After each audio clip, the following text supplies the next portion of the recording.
I am a peace process baby. I should just make a song called I Love Europeans. I always say, like, people in Northern Ireland have two faces. Peace Process Babies, un documentaire audio de Café Babel. 4 portraits pour comprendre l'identité de la génération qui a grandi après les troubles en Irlande du Nord, en toute subjectivité. Épisode 5, Célina. Après avoir rencontré Anna, Clio et Connor, nous prenons le car et traversons l'Irlande du Nord, cap à l'ouest, en direction de Derry. C'est la dernière étape de notre voyage. Et pour cet ultime épisode, nous allons rencontrer une Peace Process Baby un peu spéciale. Entre Célina et nous, tout commence à Bruxelles. En faisant nos recherches, on trouve une thèse sur les questions de Brexit et d'identité en Irlande du Nord. Intrigué, on contacte alors l'intéressé. C'est un certain Paul, un doctorant qui se cache derrière ses recherches. Ni une ni deux, on le contacte pour plus d'infos et une possible rencontre. Après nous avoir donné des réponses à certaines de nos questions, et pour ne pas perturber sa démarche de recherche, il nous propose plutôt de rentrer en contact avec sa femme, Célina. Selon lui, elle aurait des choses intéressantes à nous raconter. Célina a 35 ans. Elle est mi-nord-irlandaise, mi-libanaise. Après avoir étudié et vécu quelques années à Londres, elle est rentrée à Derry. C'est la deuxième plus grande ville d'Irlande du Nord. Elle est venue s'y installer avec son mari pour monter une boutique de chapeaux et prendre la direction de l'hôtel de sa famille. Pour arriver jusqu'à son hôtel, où elle nous a donné rendez-vous, on doit prendre un bus depuis le centre-ville. On traverse alors la rivière par un pont parallèle au Peace Bridge, symbole de rapprochement des deux communautés. En le franchissant, on passe d'une zone catholique à un secteur protestant. On traverse ensuite une zone résidentielle, puis on emprunte les petites routes. Son hôtel s'appelle le White Horse. L'intérieur est sobre et élégant. De la musique classique est jouée en arrière-plan. Elle vient nous chercher à l'accueil et nous nous installons dans une salle de réception avec du café et des petits gâteaux vraiment délicieux. I was born in 1983 in London. My parents, my mother is from Northern Ireland originally, from Banbridge, a town near Belfast. And my father's actually originally Lebanese.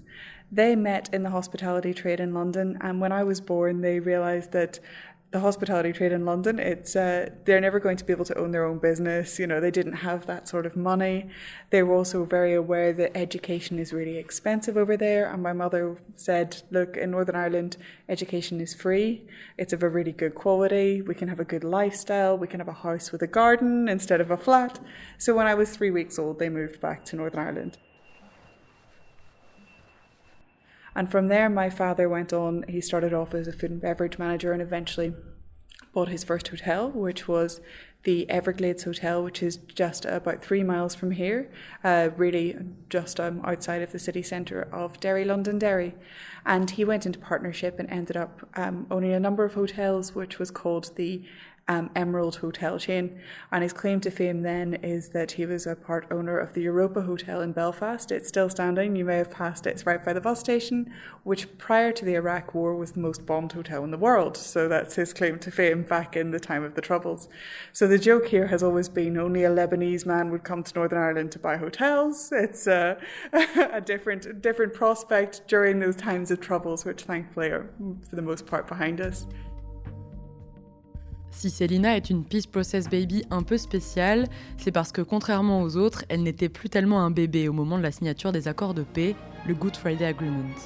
Elle avait 10 ans. Good evening. A historic day at Stormont after 2 years of talks and after a generation of bloodshed and decades of division and acrimony. Elle se rappelle, la télé était allumée et les nouvelles défilaient au rythme de ses voisins qui allaient et venaient dans son salon. I was very young, but I remember the excitement of my family. I was actually at my Aunt Joan's house. She was based in Belfast, and they were watching it on TV and reading about it, and the news just seemed endless to me because as a child you don't quite realise the significance, but I did realise the significance by the fact that all the family was sitting around watching the news. You know, I remember my grandfather, my grandmother, my aunt and uncle, my mum and dad, and me. And then I remember the neighbour popped in for a pot of tea, and then she sat down, and everybody was sort of watching this TV, and it was a really tiny TV with a wooden surround. And I remember the celebrations and then them being shown on TV, although we weren't out in the streets at them. I do remember all that sense of festivity and progress that came in that one go. À l'époque, Célina était entre l'enfance et l'adolescence. Cette période où aborder des sujets d'actualité grave avec ses enfants peut être délicat. On lui demande alors comment ses parents ont réussi cette épreuve de funambulisme. I think the news would always have been on. My parents would have watched the news every night, and they always had the newspapers around, so I was very much aware of it. But I think as a young child, I didn't think of it as something that affected me. It felt like it was other. I had this environment where I knew people from both sides of the community. I had friends who lived all over the city because of the schools that I went to, and I never felt that I was in a situation where I was unsafe in any of those areas. So I felt like it was something going on beyond my realm of existence. They did explain a little bit as I got older, and I did get to know more about it, I guess, when I got to doing my A-levels. I studied history up until then. Up until GCSE in my particular school, we didn't study the history of Northern Ireland. I think they felt it was too contentious an issue to bring up with young teenagers. But once we got to 17 and 18, we did study the Troubles. And when I was doing that, I probably learned more about it than I had at home. And I would have talked a bit about it to my parents. And that's when they would have started to maybe tell me the stories about my mother when she was young being taken to Belfast to go shopping and having bags searched on the way into shops, and the fact that they would avoid cities on certain days if there were parades or marches. Les parents de Célina ont décidé de rejoindre l'Irlande du Nord à la naissance de leur fille pour une meilleure qualité de vie. Pourtant, se lancer dans le tourisme dans une zone de conflit ne paraissait pas être un choix si évident. Encore moins en décidant d'acheter son propre hôtel. This also, I think my father showed foresight that at the time this area wasn't a tourist destination.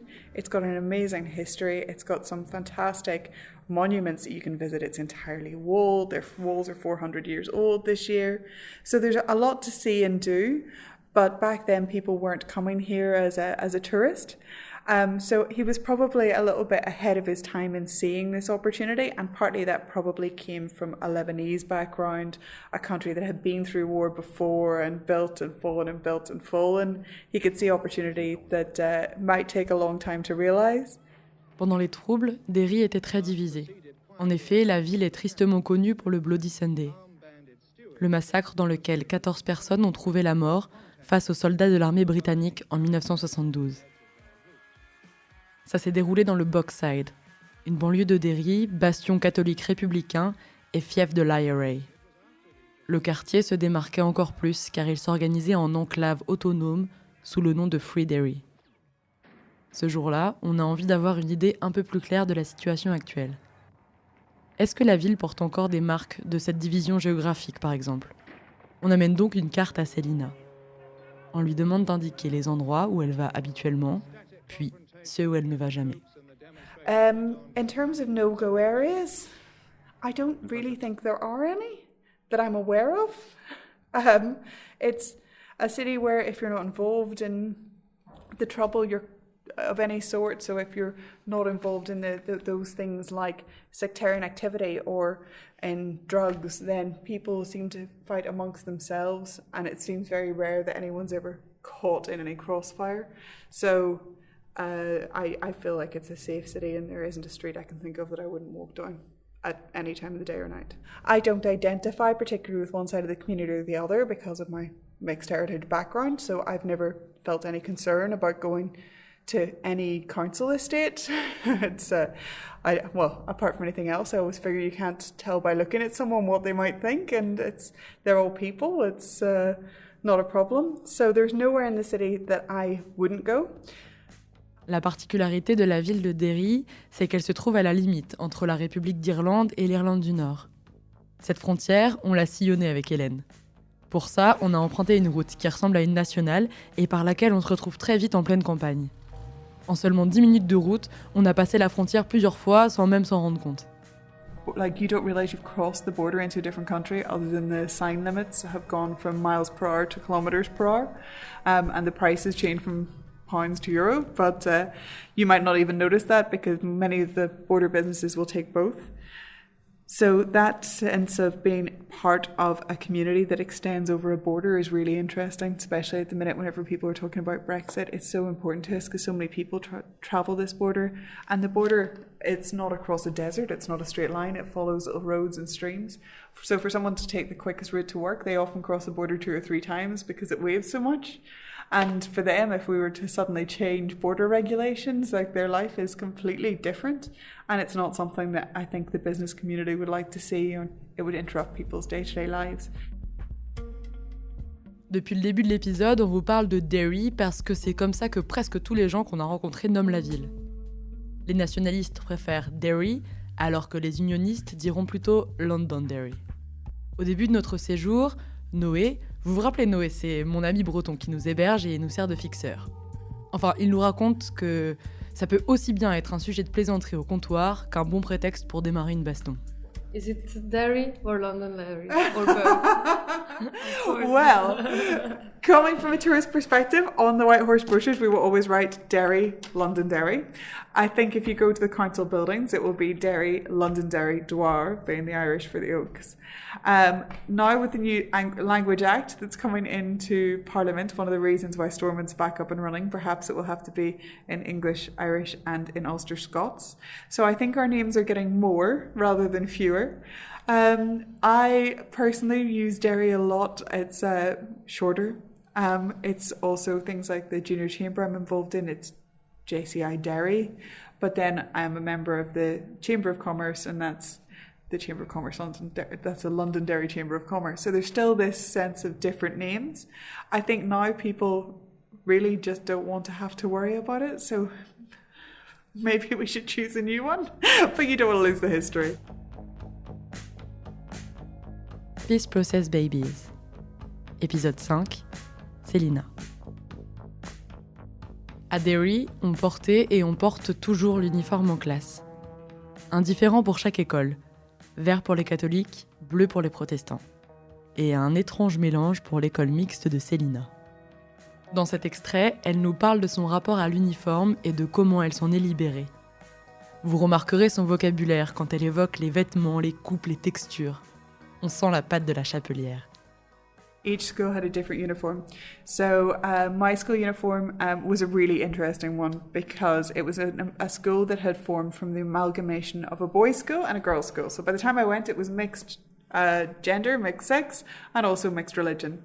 But because the uniform had come from 2 different schools, we had this real mishmash. So we had to wear these beautiful blue pinovers. They were of the stiffest, most horrible material you can imagine. And we wore grey knee-high socks and a white shirt and a burgundy tie and a burgundy blazer. And we were the only school in the area that had a burgundy blazer and one of the few schools that was mixed religion, mixed background. So most of the schools then, if there are more mixed ones now, would have been either girls' schools or boys' schools and either Protestant or Catholic. At the time there would have been very few minorities, although there were some, but the minority was a small one. So my uniform really signalled where I went. There was no equivalent, there was no surprise where it came from. So I guess that was a signal, whereas like there's you might be familiar with the programme Derry Girls. All the locals would recognise that as being based on a school here, and their uniform was green. And so that would have been known that they were wearing that green uniform, that they were a Catholic girls' school. So that became an identifier. Your uniform identified more than just where you were learning. It identified sometimes your background or what your political affiliation might be or what your religion is likely to be. I think when I was at Foyle at secondary school, there was probably slightly more tension than there is now. And it's moved, actually, but it used to be way over here, my school, up beyond this point. So to walk into town from there was about 20 minutes, and it would have taken you through the Bogside and the Cregan, which traditionally would have been a Republican stronghold. Our uniforms were a signal that we went to a school that had mixed Catholics and Protestants, or Muslims, or Sikhs, or Hindus, or Jews. It wasn't a school that specified religion, which many schools here do. So probably my parents wouldn't have been thrilled that I walked through there wearing a blazer that signalled that I might not be part of that community, although it also signalled that I might. But I think as a teenager, you feel indefeatable, so you don't worry about it. you walk on through. So I suspect my parents would never have been thrilled that I was taking that route at that time. But I never had a problem or any sense of concern about it. I did it anyway.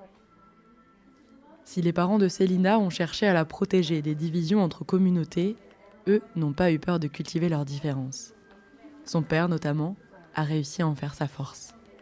And I remember when I first went to work at the Times newspaper, my first boss, he was a really lovely guy, but he was asking more about me because I was obviously a graduate. I had no real work experience. I was 21. I stepped into this job and he's chatting, Noah, where are you from? How did your parents meet? And then he was like, did they meet at an arms fair? Because he couldn't work out how a Northern Irish person was going to meet a Lebanese person when they were both countries he considered as being war countries. So it's always been a huge part of my identity to have both of those things. Le père de Célina s'est exilé à Londres pour fuir le service militaire imposé par le Liban à cette époque.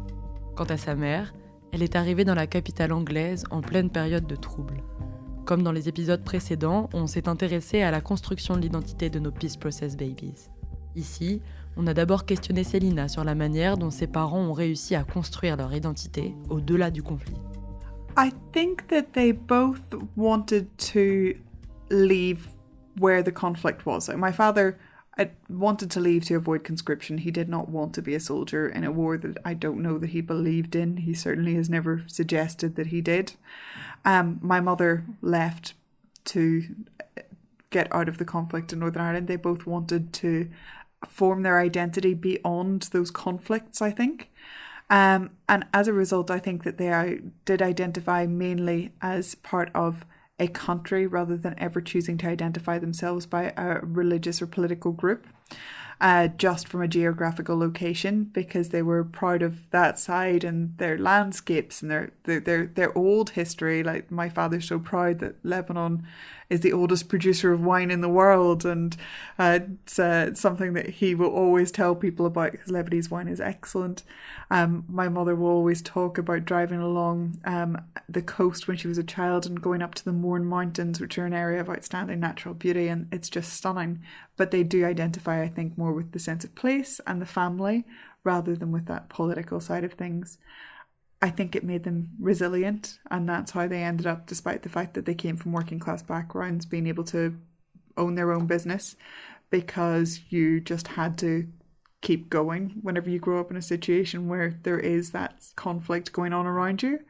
So I think it motivated them in many ways and made them maybe take risks and just go for things that maybe they wouldn't have if they'd come from a more peaceful background. There are positives to bring out of the negatives, I think.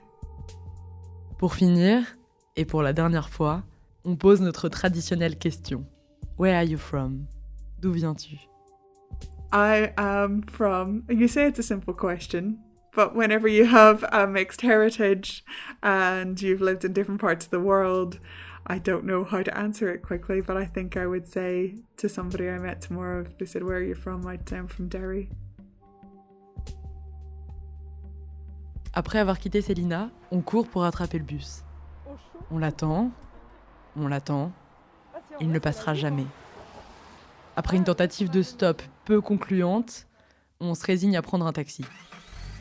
Petit à petit, on se met à discuter avec le chauffeur. Always lived here, yeah. Always lived here. Not so bad now, you know. Last 10, 20 years, not so bad. On se laisse alors bercer par le ronron du moteur. Bientôt, on reprendra la route vers Belfast, puis vers Bruxelles. La fin de notre séjour nord-irlandais nous rend nostalgiques. En si peu de temps, nous avons fait la connaissance de personnes étonnantes. Noé, son coloc, Anna, Clio, Connor, Célina, Paul, Georges. Sans oublier les chauffeurs de bus qui s'amusaient de nous voir enregistrer le son de la machine à tickets, les barman et barmaids ou les folles nuits passées dans les pubs, pour le bien de cette enquête. Les Peace Process Babies ont su nous faire découvrir les deux visages de l'Irlande du Nord. Anna et Clio cristallisent à elles seules les deux visages de Belfast. Une séparation qui n'est pas tout à fait terminée, mais une envie d'aller de l'avant, revendiquée par son activisme artistique pour l'une et sa détermination pour l'autre. Grâce à Connor, on a pris conscience de l'immense influence de la musique à Belfast, en passant du mouvement punk au rap gaélique. Enfin, Célina, élégante et ambitieuse, qui rayonne par son investissement dans ses projets, a su dédramatiser certains sujets sensibles. Dans la froideur et l'obscurité d'un Belfast de janvier 2020, où bien des surprises nous attendaient, ils ont su nous faire partager cette chaleur humaine si précieuse. Une chaleur qui sait faire exploser de plein fouet les frontières.